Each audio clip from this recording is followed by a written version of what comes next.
तो चलिए सबसे पहले ठंड की तस्वीरें आपको दिखा देते हैं। बैकग्राउंड को देखकर तो आप समझ गए होंगे कि क्या बात होने वाली है, जिसको देखकर दुनिया दंग है। रूस का एक इलाका है, नाम है कामचटका। यहाँ 60 सालों में सबसे ज्यादा बर्फ पड़ी है और यहाँ बर्फबारी का आलम यह है कि बड़ी बड़ी इमारतें बर्फ में समा गई हैं। बिल्कुल, बर्फ 4 मंजिल तक जम गई है। हाल ये है कि ये लोग अपनी छतों से ही बाहर आ रहे हैं। 4 मंजिला तक बर्फ जम गई है, लोगों को रास्ते समझ नहीं आ रहे हैं। आलम ये है, यहाँ तक कि अपनी कारों को खोजने में भी लोगों को काफी कड़ी मशक्कत करनी पड़ रही है। रूस का ये इलाका वैसे तो बर्फबारी के लिए ही जाना जाता है, लेकिन जिस तरह इस बार यहाँ बर्फ बरसी है उसने सबको चौंका दिया है, हैरान कर रख दिया है।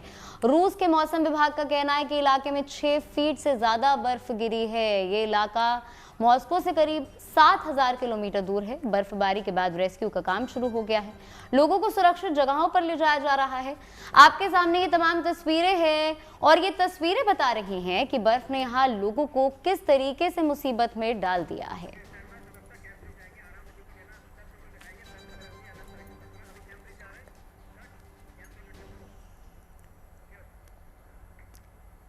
तो चलिए अब आपको एक एक करके रूस के इस इलाके की तस्वीर दिखाते हैं। दरअसल रूस के इस पूर्वी इलाके में पिछले 60 सालों की सबसे भारी बर्फबारी है, जिसके कारण कई मीटर ऊंचे बर्फ के ढेर बन गए हैं।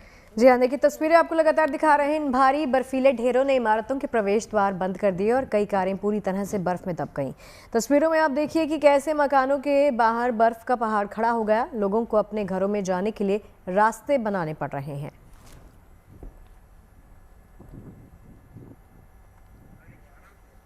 अब देखिए बर्फबारी के बाद रूस का ये इलाका भी देख लीजिए, ये शहर किस तरह बर्फिस्तान में बदल गया। अब जरा इसकी बानगी आपको दिखाते हैं। तस्वीर में शहर का एक कैफे है जहां पहुंचना भी मुश्किल है। कई फीट नीचे कैफे का दरवाजा नजर आएगा आपको। लोग फिसल कर वहां पहुंच रहे हैं।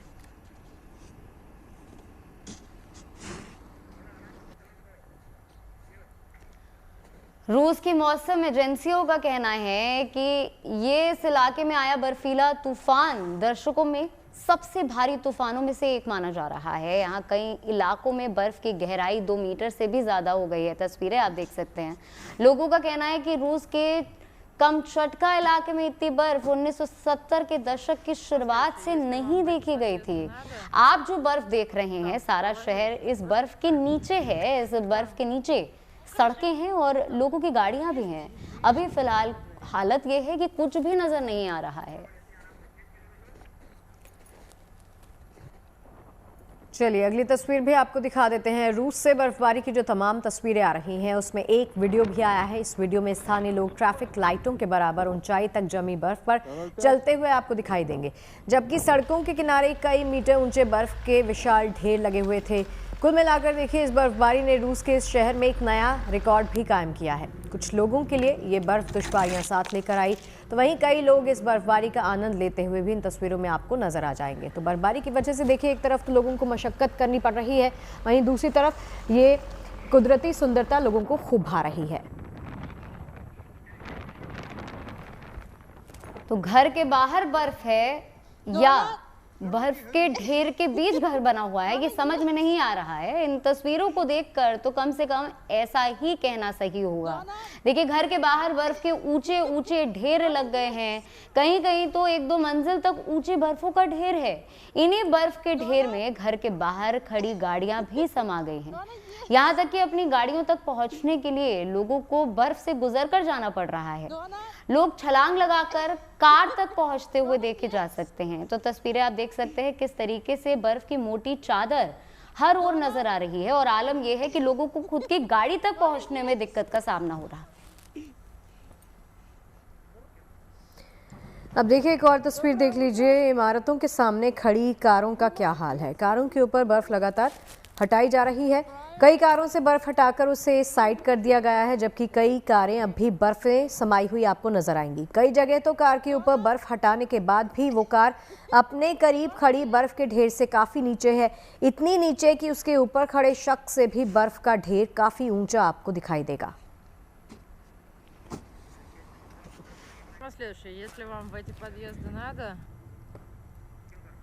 बिल्कुल, और इन तस्वीरों से अंदाजा लगाया जा सकता है कि दुश्वारियां कितनी ज्यादा बड़ी हैं। दूर तक फैले बर्फ के इन ऊंचे ऊंचे ढेरों को हटाने के लिए मुस्तैदी से काम भी किया जा रहा है। तस्वीरें आप देख सकते हैं किस तरीके से बर्फ को हटाने का काम जो है वो लगातार जारी है। बर्फ हटाने वाली मशीनों के साथ साथ लोग भी बर्फ हटाने में जी जान से जुट गए हैं और उम्मीद की जा रही है कि जल्द ही सड़कों पर से बर्फ हटा ली जाएगी। साफ तौर पर यहाँ पर लोगों को मुश्किल का भी सामना करना पड़ रहा है और आवाजाही एक बार फिर से बहाल हो सके, चालू हो सके, इसीलिए लगातार बर्फ हटाने का यहाँ पर काम हो रहा है। आप देख सकते हैं लोग बर्फ हटा रहे हैं और साथ में गाड़ी का भी इस्तेमाल किया जा रहा है।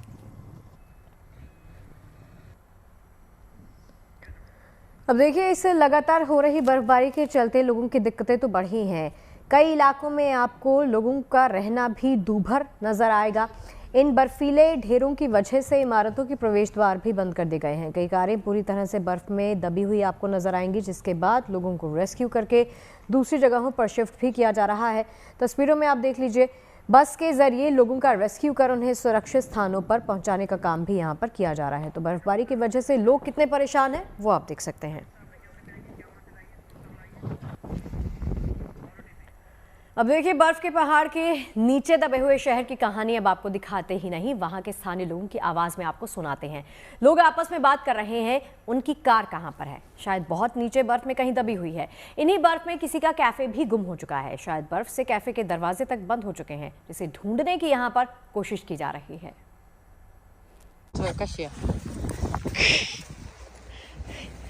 Ого!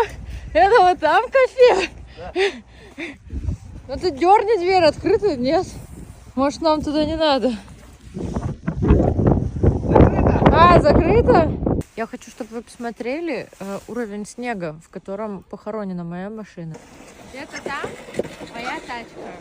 Очень где-то далеко.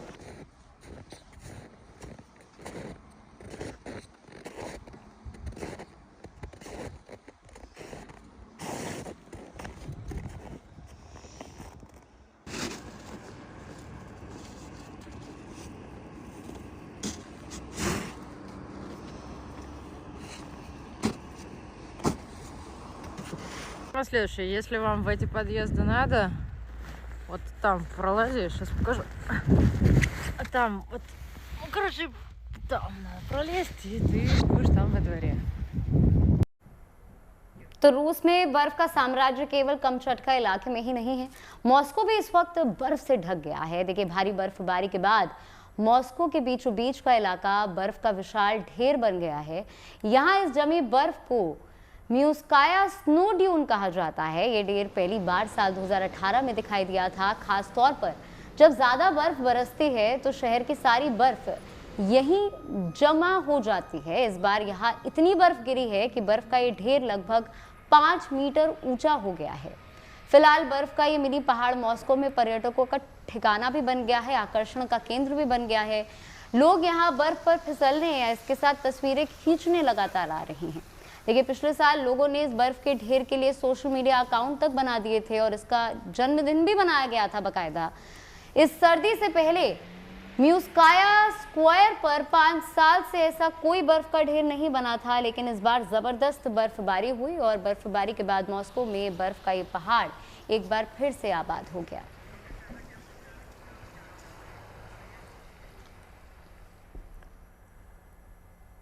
अब देखिए, रूस में हुई बर्फबारी की तस्वीरें तो आपने देख ली। चलिए अब आपको बताते हैं कि दुनिया के वो कौन से शहर हैं जो बर्फबारी में हमेशा एक रिकॉर्ड नया कायम करते हैं। जापान के आओमोरी और सुक्यू ओनसेन में सबसे ज्यादा बर्फ गिरती है। आओमोरी शहर की बात की जाए तो यहाँ कभी कभी 8 मीटर तक बर्फबारी हो जाती है। जापान के सुक्यू की बात करें तो यहाँ सालाना 57 मीटर तक बर्फबारी यहाँ पर दर्ज की जाती है। बिल्कुल, अब बर्फबारी के मामले में अलास्का का थॉम्सन पास मशहूर है। यहाँ 14 मीटर तक बर्फबारी हो जाती है। वहीं अलास्का के वाल्डेन जैसे शहर कभी कभी 27 फीट ऊंची बर्फबारी दर्ज करते हैं। इसी तरह इस अमेरिका का माउंट बेकर भी भीषण बर्फबारी के लिए जाना जाता है। यहाँ के स्की रिजॉर्ट में करीब 16 मीटर तक की बर्फबारी दर्ज की जाती है। देखिए, वहीं चिली का एंडीज पर्वत भी बर्फबारी के लिए जाना जाता है। यहाँ सालाना 166 फीट तक बर्फबारी दर्ज की जाती है। रूस में हाल ही में हुई बर्फबारी की तस्वीरें आप देख चुके हैं। वैसे यहाँ का ओइमाकॉन बर्फबारी के लिए मशहूर है। यहाँ साल भर में 5000 फीट तक बर्फ गिर जाती है। और चलिए अब बात भारत के मौसम की भी आप कर लेते हैं। दिल्ली और एनसीआर समेत समूचे उत्तर भारत में जल्द ही मौसम का मिजाज भी बदलने वाला है, क्योंकि मौसम विभाग ने आने वाले दिनों को लेकर कई राज्यों के लिए अलर्ट जारी कर दिया है, जिसमें कोहरा, बारिश और बर्फबारी की संभावना जता दी गई है। अगर मौसम विभाग का ये अनुमान सच साबित हुआ तो दिल्ली एनसीआर के लोगों को प्रदूषण से काफी हद तक राहत मिल जाएगी।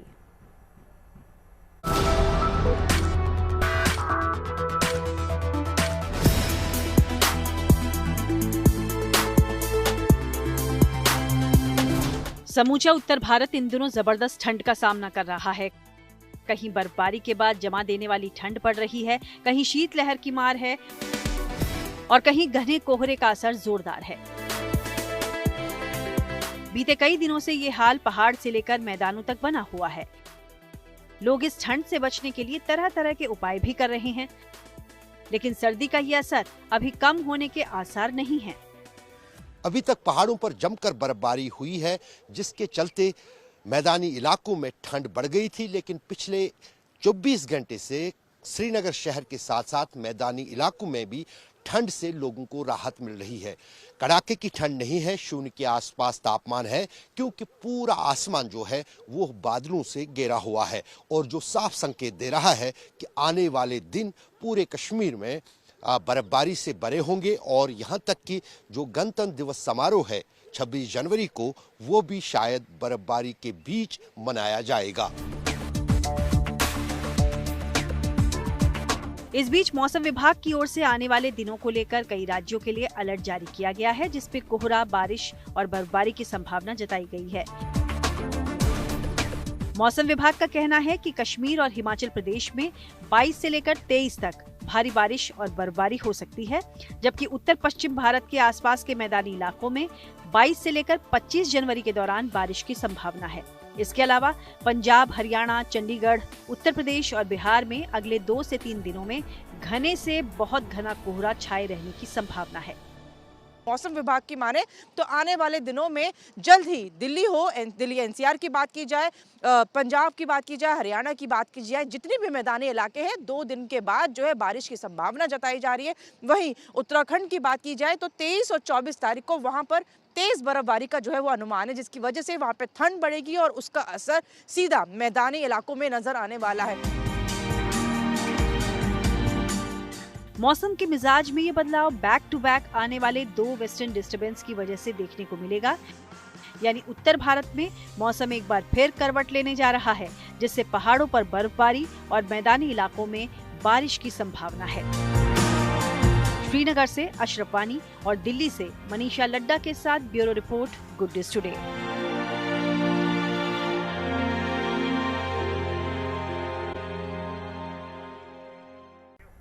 चलिए अब आपको एक ऐसा वेडिंग कार्ड दिखाते हैं जिसकी चर्चा सोशल मीडिया पर खूब हो रही है। जयपुर में एक पिता ने अपनी बेटी की शादी का ऐसा निमंत्रण पत्र तैयार करा जो करीब 25 लाख रुपए की लागत से बना है। इसे 3 किलो शुद्ध चांदी से बनाया गया है।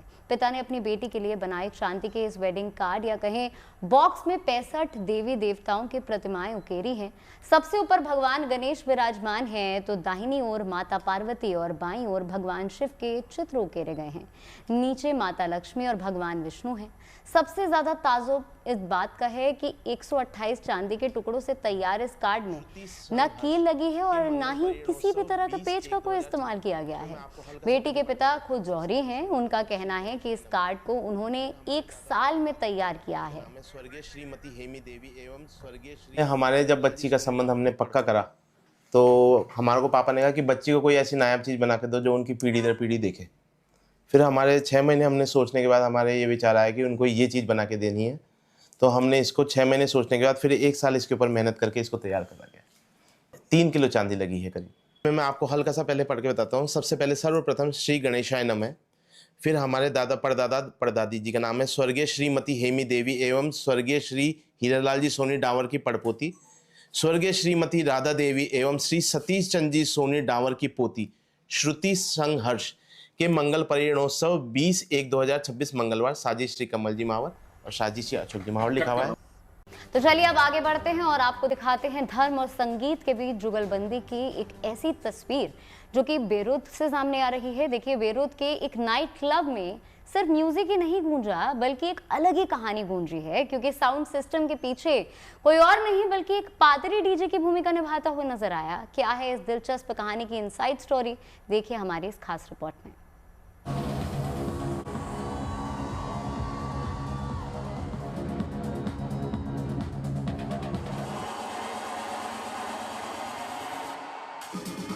पसंदीदा गानों की तेज बीट पर झूमते लोग, झिलमिलाती लाइट्स, हजारों मोबाइल कैमरों में कैद होता हर पल। ये कोई आम नाइट क्लब नहीं है, क्योंकि डीजे कंसोल के पीछे खड़ा इंसान एक कैथोलिक पादरी है, फादर गिलहर्मे पिक्सोटो।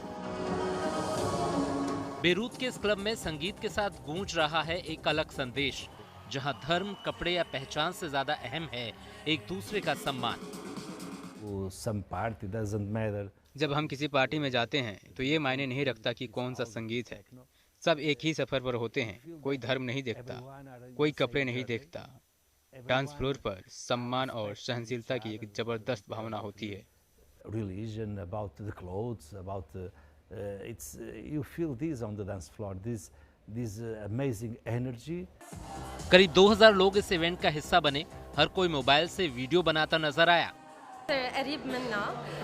मुझे अच्छा लगा कि फादर हमारे कितने करीब थे। इस पार्टी में बहुत मेहनत और अपनापन दिखा, शांति का संदेश साफ महसूस हुआ। हालांकि इस कार्यक्रम को लेकर कुछ धार्मिक समूहों ने आपत्ति भी जताई, लेकिन अदालत की अनुमति के बाद शो हुआ। शो के डीजे फादर पिक्सोटो का कहना है कि आज की दुनिया में आजादी और सम्मान दोनों जरूरी हैं।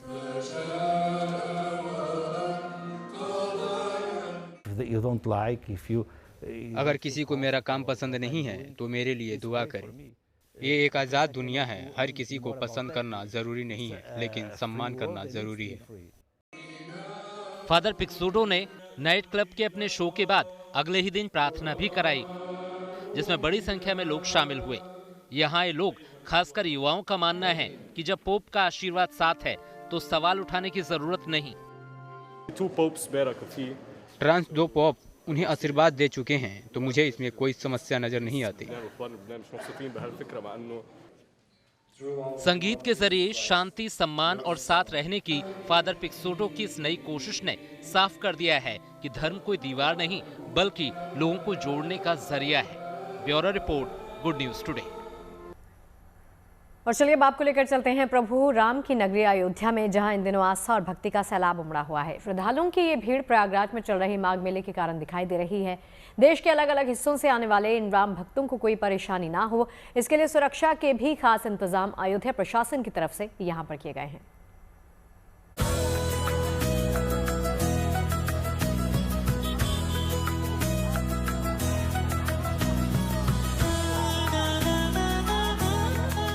सबसे बड़ा आध्यात्मिक मेला भले ही तीर्थराज प्रयाग में चल रहा है, मगर श्रद्धालुओं की भीड़ अयोध्या नगरी में भी कुछ कम नहीं है। प्रभु श्री राम की नगरी से आई ये तस्वीरें इसी की गवाही दे रही हैं। राम मंदिर की ओर जाने वाले तमाम रास्ते इन दिनों श्रद्धालुओं से पटे पड़े हैं। हर ओर जय श्री राम के जयकारों की गूंज और लोग राम भक्ति की धुन में रमे नजर आ रहे हैं।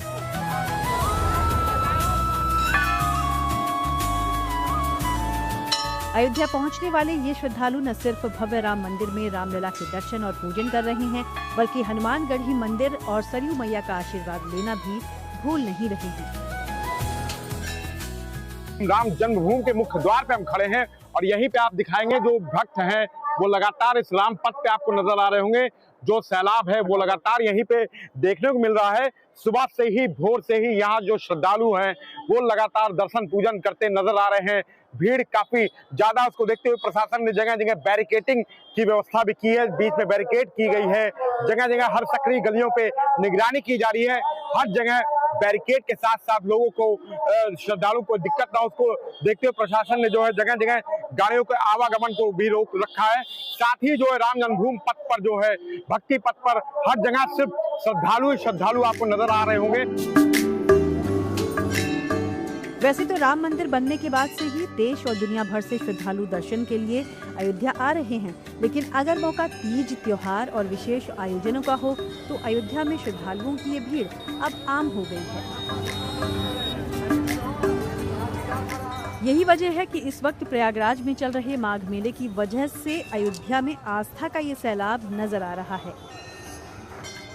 अयोध्या आने वाले इन राम भक्तों को दर्शन में कोई दिक्कत ना हो, इसके लिए प्रशासन की ओर से खास इंतजाम किए गए हैं। चाहे मुख्य मार्गों पर पुलिस बल की तैनाती हो, भीड़ कंट्रोल करने के लिए बैरिकेडिंग हो या फिर ट्रैफिक का डायवर्जन हो। प्रयागराज में भारी संख्या में श्रद्धालु ने भाग लिया था। वहां से वापसी में अयोध्या में भी दर्शन, पूजन एवं स्नान का महत्व मानते हुए भारी संख्या में श्रद्धालु सुबह से यहां आ रहे हैं, जिनके दृष्टिगत घाटों पे, प्रमुख मंदिरों में, देवालयों में विस्तृत ड्यूटी प्रबंध किए गए हैं, जिसमें सिविल पुलिस के साथ साथ पीएसी और अन्य जो है एएस चेक टीम आदि का भी सहयोग लिया जा रहा है। जल में जल पुलिस के साथ साथ फ्लड पीएसी का भी उपयोग किया जा रहा है, जिससे कोई भी श्रद्धालु गहरे पानी में अगर जाता है तो उसको संकेत करके रोका जाए और जो है उनको सचेत किया जाए। इस बात का अंदेशा प्रशासन को पहले ही था कि महाकुंभ की तरह ही माघ मेले के दौरान भी अयोध्या में श्रद्धालुओं की भीड़ बढ़ सकती है। लिहाजा श्रद्धालुओं के सुलभ और सुरक्षित दर्शनों के लिए अयोध्या प्रशासन ने पहले ही कमर कस ली थी। प्रशासन की इन्हीं तैयारियों का नतीजा है कि देश के अलग अलग हिस्सों से आने वाले इन श्रद्धालुओं को प्रभु राम के दर्शन में कोई परेशानी नहीं हो रही है। अयोध्या से मयंक शुक्ला के साथ bureau report, good news today.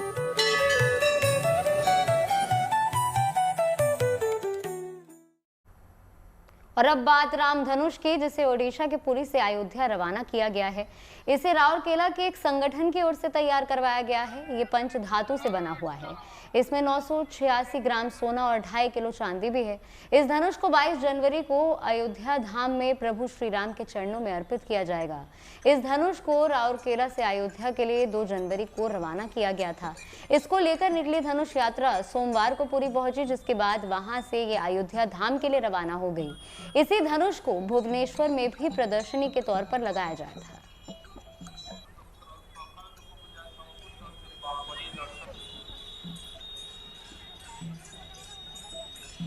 Kodanda का स्वरूप ये जा रहा है धनुष तीर, जो कि 5 धातु में निर्माणित है और जो धर्म का प्रतीक है, सत्य का रक्षक है।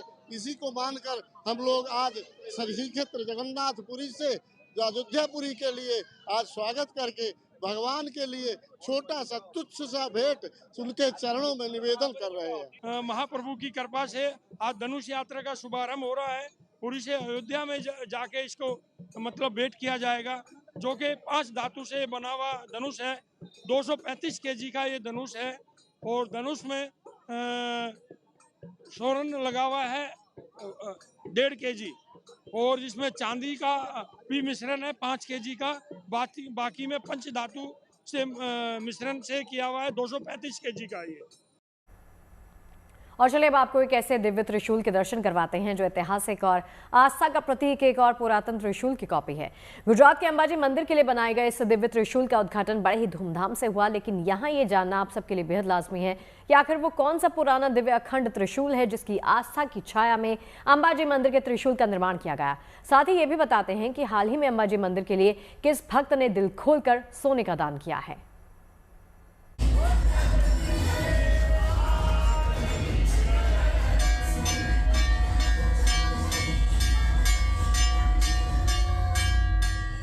ये त्रिशूल दिव्य है। ये त्रिशूल शक्ति परंपरा से जुड़ा है। ये त्रिशूल अखंड शक्ति त्रिशूल है।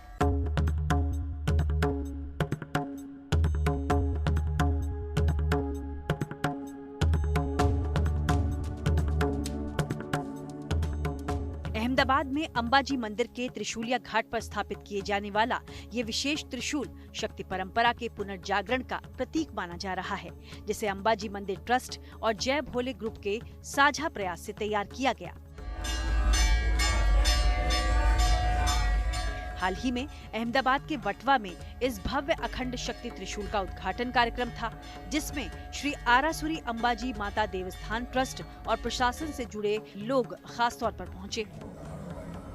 इस दौरान महिषासुर मर्दन प्रसंग की एक ऑडियो विजुअल फिल्म भी दिखाई गई, जिसमें महिषासुर वध, मैसूर अंबाजी शक्तिपीठ और त्रिशूलिया घाट से जुड़ी पौराणिक घटनाओं और आस्था शक्ति के प्रतीकों के इतिहास को दर्शाया गया। महिषासुर की गर्जना एक विकराल चीख में बदल गई। उसका विशाल शरीर कांपा, आंखों का तेज मध्यम बढ़ा और वह भूमि पर गिर पड़ा। देवी का त्रिशूल उसे भेद चुका था। दरअसल इतिहास में जिक्र मिलता है कि ये दिव्य त्रिशूल उत्तराखंड के उत्तरकाशी में विश्वनाथ मंदिर के पास भागीरथी नदी तट पर बने लगभग 1500 साल पुराने 18 फीट ऊंचे अखंड शक्ति त्रिशूल की कॉपी है।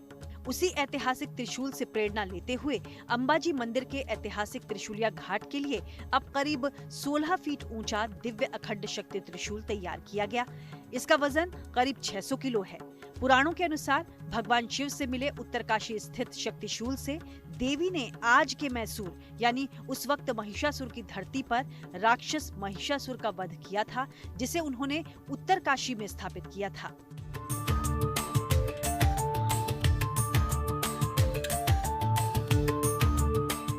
अब उस ऐतिहासिक त्रिशूल का प्रतिरूपी ये दिव्य त्रिशूल न केवल एक शिल्प है, बल्कि शक्ति, आस्था और आध्यात्मिक चेतना का भी प्रतीक है। जो उत्तरकाशी में महिषासुर मर्दिनी ने जो त्रिशूल प्रस्थापित किया था महिषासुर को मारने के बाद, उस त्रिशूल की प्रतिकृति रूप ये त्रिशूल बनाया गया है। उसका आकार परिरूप ऐसा ही बनाया है, मगर वहाँ 18 फीट हाइट है। यहाँ मर्यादा रखते हुए हमने 16 फीट हाइट का त्रिशूल बनाया है और आगामी आने वाले दिनों में त्रिशूलिया घाट पे ये त्रिशूल को किया जाएगा। अंबाजी के इस अखंड शक्ति त्रिशूल के उद्घाटन कार्यक्रम के बाद श्रद्धालु 21 जनवरी तक दोपहर 3 बजे से लेकर शाम 8 बजे तक दर्शन कर रहे हैं। वहीं अहमदाबाद के एक श्रद्धालु ने मां अंबाजी के दरबार में 72 लाख रुपए की कीमत का सोना चढ़ाया है, जिसमें 100 ग्राम के 5 बिस्किट्स हैं। अंबाजी मंदिर के वहीवटी अधिकारी कौशिक मोदी ने बताया कि सोने का इस्तेमाल स्वर्ण शिखर बनाने में किया जाएगा। यहाँ मंदिर में स्वर्ण शिखर का काम चल रहा है। शिखर को सोने से मढ़ने का काम 61 फीट परिपूर्ण हुआ है। हम जो भी गोल्ड आता है उसका उपयोग मंदिर ट्रस्ट और स्वर्ण शिखर के लिए करते हैं। तो अहमदाबाद के माईपत ने 500 ग्राम सोना भेंट किया है माँ के चरणों में। तो हम सहर्ष उनका मंदिर ट्रस्ट सहर्ष इसका स्वीकार करता है। बेशक देश में मां शक्ति के 51 शक्तिपीठों में से एक आरासुरी अंबाजी मंदिर के प्रति आस्था अपार है और अब त्रिशूलिया घाट पर अखंड शक्ति त्रिशूल की मौजूदगी भी इस शक्तिपीठ को पवित्र दर्शनीय स्थल के साथ धार्मिक जागृति का नया केंद्र बनाएगी। अहमदाबाद के अंबाजी से शक्ति सिंह परमार के साथ bureau report, good news today.